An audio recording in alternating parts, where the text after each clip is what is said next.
খলিফা তোমার সাথে অন্যায্য আচরণ করছে, তুমি চাইলে রোম সম্রাট তোমাকে সাহায্য করার জন্য পূর্ণ শক্তি নিয়ে প্রস্তুত রয়েছে।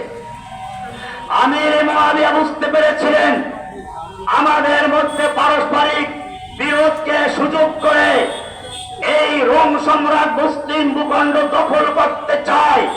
তিনি উত্তর লিখেছিলেন, ইয়া কালবার রোম, ওহে রোমের কুত্তা, তুই যদি মনে করিস আলীর সঙ্গে আমার যুদ্ধ হচ্ছে এই সুযোগ নিয়ে মুসলিম ভূখণ্ডের দিকে পা বাড়াবি, মুসলিম ভূখণ্ড দখল করবি, জেনে রাখবি আলীর পক্ষে যুদ্ধ করে সর্বপ্রথম যে লোকটা জীবন দিবে সেই লোকটা আমির মুআবিয়া রাদিয়াল্লাহু তাআলা আনহু।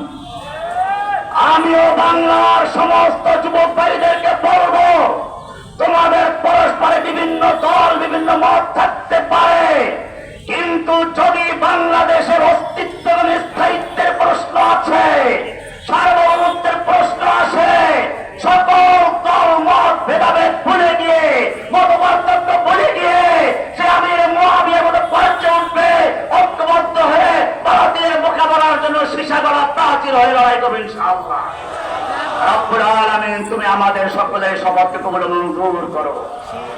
ওসমান হাদিকে তুমি কবুল করো। ইয়া আল্লাহ, ওসমান হাদির বাচ্চাটাকে সুস্থ সবলতা বাঁচার তৌফিক দান করো। ইয়া আল্লাহ, ওসমান হাদি বলেছে সে যদি শহীদ হয়ে যায় তার বাচ্চা লড়ে যাবে, তার বাচ্চা মরে গেলে তার সন্তানরা লড়ে যাবে।